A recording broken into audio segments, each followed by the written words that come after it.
अस्सलाम वालेकुम, कैसे हैं आप सब लोग। Welcome back to my YouTube channel. आज की वीडियो में हम आप लोगों के साथ शेयर करने वाले हैं बेहद आसान और बहुत ही मज़ेदार रेसिपी।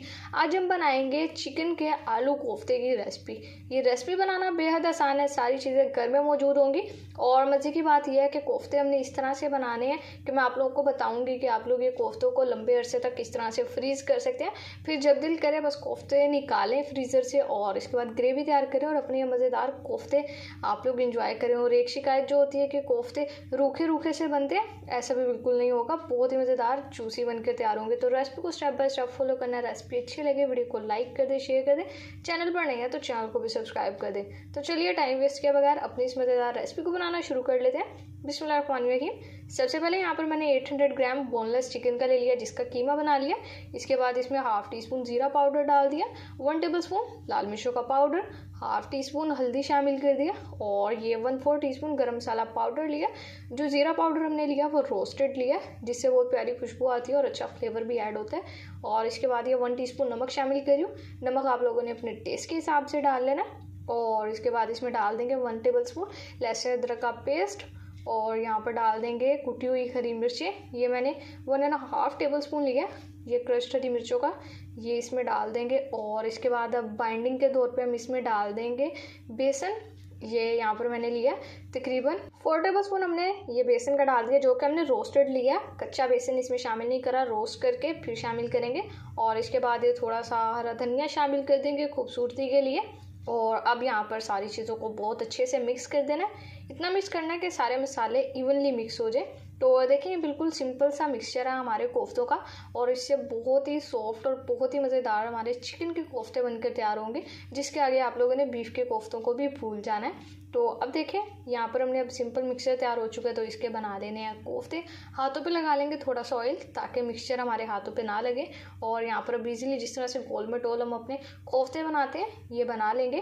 तो ये देखें जैसे मामा ने आपको दिखाया कोफ्ता बनकर तैयार हो चुका है। तो किचन में एज़ यूजुअल मैं और मामा ही मौजूद है।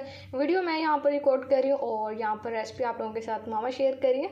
तो थोड़ा सा काम कभी वो करती हैं, थोड़ा सा मैं करती हूँ। मैं तो वैसे भी मामा के इंस्ट्रक्शंस पे ही काम करती हूँ, क्योंकि मैं भी कुकिंग सीख रही हूँ।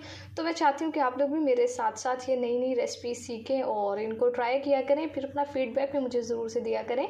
ये देखिए यहाँ पर माशाल्लाह से हमारे कोफ्ते बनकर तैयार हो चुके हैं। तो अब हमने क्या करना है यहाँ पर देखिए, अब मैं आप लोगों को बता देती हूँ कि आप लोगों ने इन कोफ्तों को फ्रीज़ किस तरह से करना है। जैसे बीफ के कोफ्ते हम डायरेक्ट ही फ्रीज़ कर देते, लेकिन इनको हमने डायरेक्ट फ्रीज़ नहीं करना। अब यहाँ पर हमने सबसे पहले चिकन के कोफ्तों को कर लेना फ्राई। ये देखिए यहाँ पर पैन में हमने ऑयल गर्म कर लिया, फ्लेम को मीडियम रखना है और एक एक करके इसमें कोफ्ते भी शामिल कर दिए। तो अब इनको हम फ्राई कर लेंगे। यहाँ पर पलटाते पलटाते बिल्कुल इवनली कलर आ जाए, इतना हमने फ्राई करना है। और ज़्यादा अगर हाई फ्लेम पर हम इन्हें फ्राई करेंगे तो देखिए ऐसे क्या होगा, इससे जो हमारे कोफ्तों का कलर है वो ख़राब हो जाएगा, ज़्यादा डार्क हो जाएगा, जो कि बिल्कुल भी अच्छा नहीं लगेगा। अब ये देखिए जैसे कि यहाँ पर हमारे कोफ्ते फ्राई हो चुके हैं, कलर कितना प्यारा लाइट सा लग रहा है और ये देखिए माशाल्लाह से बेहतरीन हो चुके हैं फ्राई। अब हम इन्हें निकाल लेंगे, बाकी के जो रह गए उन सबको भी सेम इसी तरह से फ्राई कर लेंगे। तो इसमें देखें कुछ भी मुश्किल काम नहीं है। अगर आप लोग किसी की दावत करना चाह रहे हैं, वैसे देखें मज़े की बात है, दावत प्लान कर रहे हैं और इसके बाद मेहमानों ने कुछ दिन घर में रहना भी है, तो आप लोग ये चिकन के कोफ्ते पहले से ही बनाकर फ्रीज़ कर सकते हैं और फिर बाद में आप लोग किसी दिन या दावत के मेन्यू में ऐड कर सकते हैं या वैसे ही किसी दिन लंच टाइम में आप लोग के कोफ्ते निकाल कर बस फ्राई तो हमारे हुए होंगे, बस ग्रेवी तैयार करेंगे और मेहमानों के आगे सर्व कर देंगे। तो अब देखें अब यहाँ पर बारी आती है कोफ्तों को स्टोर करने की। तो सारे माशाल्लाह से हमारे कोफ्ते फ्राई हो चुके हैं और ठंडे कर लिया हमने इन्हें अच्छे से। और इसके बाद आप लोगों ने बस सिंपल ये एक जिपर लॉक बैग ले लेना है, किसी भी शॉप से आप लोगों को ईजिली मिल जाएगा। और फिर एक पैकेट में जितने आएंगे इतने डालेंगे और पहले सारी एयर निकाल देंगे बैग में से और इसके बाद बस यहाँ पर बंद कर देंगे। और लीजिए यहाँ पर बस अब हम इन्हें आराम से फ्रीज़ कर सकते हैं और ये आपस में बिल्कुल भी नहीं जुड़ेंगे, तो बिला झिझक आप लोग इसको रख सकते हैं। तो यहाँ पर मैंने दूसरा बैग भी ले लिया, मेरे 2 बैग्स तैयार हुए थे। ये देखें बिल्कुल अच्छे से तैयार हो गया। अब इनको रख देंगे फ्रीज़र में और इस तरह से सेम आप लोग इसे फ्रीज़ कर सकते हैं। तो अब हमने क्या करना, अब मैं आप लोगों को कोफ्ते तो बनाना सिखा दिया, अब इसके साथ जो मज़ेदार ग्रेवी है वो किस तरह से बनानी है वो भी मैं आप लोगों को बता देती हूँ। तो बिल्कुल एक कंप्लीट रेसिपी शेयर करी हूँ, इसलिए आप लोगों ने कोई भी चीज़ स्किप नहीं करनी बिल्कुल भी। अगर आप लोग यहीं से दरमियान में से वीडियो छोड़ जाएंगे तो ये तो फिर गलत बात होगी। अब देखिए यहाँ पर हमने ग्रेवी के लिए ले लिया 3 अदद मीडियम साइज़ की प्याज ली, जिसको मैंने फ्राई कर लिया। बिल्कुल बारीक स्लाइस में काटेंगे तो आराम से प्याज फ्राई हो जाती है। और इसके बाद 4 अदद हमने टमाटर लिए, जिनको रफली चॉप कर लिया। 4 से 5 अदद ही मिर्चें लिए। और इसके बाद 1 टेबल स्पून लहसुन अदरक का पेस्ट ले लिया। तो अब इन सारी चीज़ों को एक ही जूसर ब्लेंडर जग में डाल के इनकी हमने प्यूरी बना लेनी है। पानी आपने इसमें शामिल नहीं करना, क्योंकि जो टमाटर उनमें इटसेल्फ काफ़ी पानी मौजूद होता है, तो उसी में हमारा जो मिक्सचर है वो अच्छे से जो है बन जाएगा, इसलिए हमें पानी डालने की ज़रूरत नहीं पड़ेगी। तो मिक्सचर हमारा तैयार हो चुका है। अब हम यहाँ पर अपना अगला काम स्टार्ट करते हैं। कढ़ाई में हमने ऑयल शामिल कर दिया। ये यहाँ पर 3 से 4 अदद हमने सब्जी इलायची ली है। इसके बाद हमने बस इसमें इलायची को हल्का सा कड़कड़ाना ऑयल में, बस अच्छा सा फ्लेवर लेने के लिए। और बाद में हमने जो अपनी ये प्यूरी तैयार की है प्याज की, टमाटर, हरी मिर्च और लहसुन अदरक की, ये इसमें डाल देंगे। और डालने के बाद एक बार अच्छे से बस मिक्स करेंगे, 1-2 मिनट तक पकाएंगे। इसके बाद इसमें कुछ सिंपल मसाले डालेंगे, जिनसे और भी अच्छा टेस्ट डेवलप होगा हमारी कोफ्तों की ग्रेवी में।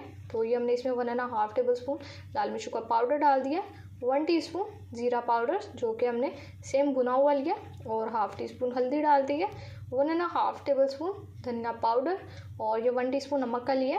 दैट्स इट, बस इतने से मसाले अब यहाँ पर अच्छे से मिक्स करेंगे। और मसालों की हमने कर लेनी है भुनाई। तो नमक आप लोगों ने ध्यान से शामिल करना, क्योंकि हमने पहले कोफ्तों में भी शामिल किया, तो ग्रेवी में एक ही दम ज़्यादा नहीं डालेंगे। अब बस यहाँ पर मिक्सिंग करते हैं, मसालों की बेहतरीन भुनाई करते हैं, फिर रेसिपी को कंटिन्यू करेंगे। तो लीजिए देखें, माशाल्लाह अल्हम्दुलिल्लाह मसालों की बहुत ही बेहतरीन बुनाई हो चुकी है। मसालों की बुनाई की एक जो निशानी है, जिसको देखकर कोई भी कह सकता है कि मसाले की बुनाई बहुत बेहतरीन हुई है, वो ये जो आपको ऊपर ऑयल नज़र आ रहा है। जितनी अच्छी बुनाई करेंगे उतनी ही अच्छे से ऑयल सेपरेट होगा और मसालों की बुनाई हो जाएगी। खुशबू भी बहुत ही प्यारी आ रही है। तो ये यहाँ पर मैंने दही ली है, जो कि लिया है 1 कप। ये इसमें शामिल कर देंगे। फ्लेम को मैंने लो कर दिया था दही डालते हुए, तो आप लोगों ने भी लो कर लेना। और जैसे ही दही डाल देंगे अच्छे से मिक्स कर लेंगे, फ्लेम को फिर से मीडियम कर लेंगे। और यहाँ पर कंटिन्यूसली मिक्स करते हुए इतना भूनना कि दही का पानी ड्राई हो जाए। ये देखें जैसे माशाल्लाह से यहाँ पर हमारी ग्रेवी तैयार हो चुकी है। अब हमने इसमें शामिल कर देने हैं अपने आलू। और ये देखें यहाँ पर ये आधा किलो मैंने आलू लिए हैं। तो आप लोग जितनी क्वांटिटी में बनाना चाह रहे हैं उस हिसाब से आप लोगों ने मसालों की रेशो को एडजस्ट करना है अच्छे से, और सारी चीज़ों को। लेकिन अगर सेम ऐसी रेसिपी को फॉलो करेंगे तो इंशाल्लाह बेहतरीन आप लोगों की रेसिपी बन जाएगी। लीजिए यहाँ पर आलू डालकर आलूओं को हमें मसाले के साथ भूनते हुए 2 से 3 मिनट हो चुके हैं। और अब आप लोग देखिए माशाल्लाह से कितनी बेहतरीन यहाँ पर हमारी ग्रेवी तैयार हुई है। यकीन करें खाने वालों ने खाते रह जाना।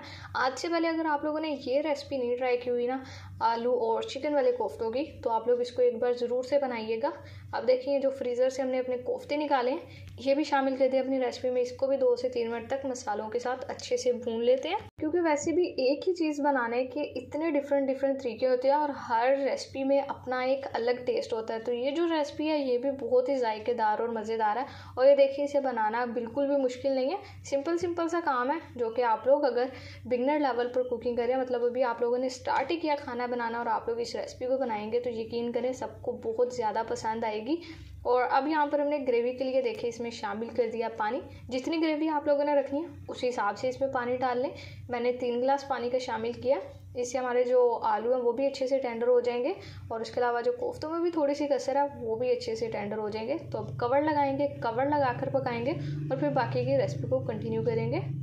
तो लीजिए देखें माशाल्लाह अल्हम्दुलिल्लाह यहाँ पर बहुत ही बेहतरीन खुशबू आ रही है। आलू अच्छे से टेंडर हो चुके हैं और रेसिपी हमारी यहाँ पर तैयार हो चुकी है। खुशबू बहुत बेहतरीन आ रही है। और ये देखें ऑयल भी सेपरेट हो चुका है। तो अब बस यहाँ पर हमने गार्निशिंग करनी है। तो होप सो आप लोगों को मेरी रेसिपी अच्छी लगी होगी। अगर आप लोगों ने अभी तक वीडियो को लाइक नहीं किया होगा, वीडियो को लाइक कर दें। चैनल को सब्सक्राइब करना भूले हुए हैं तो चैनल को भी सब्सक्राइब कर लें। ये मज़ेदार रेसिपी सिर्फ आप लोगों के लिए ही होती हैं। अब यहाँ पर ही हमने 1/2 टीस्पून गरम मसाला पाउडर गार्निश कर दिया, और इसके अलावा थोड़ा सा हरा धनिया डाल दिया। और लीजिए देखें माशाल्लाह से कितनी बेहतरीन लुक निकल कर आ गई हमारी रेसिपी की। तो बस अब ज़्यादा कुछ नहीं, डिश आउट करेंगे अपनी इस मज़ेदार रेसिपी को और आपसे इसके फाइनल लुक शेयर करेंगे।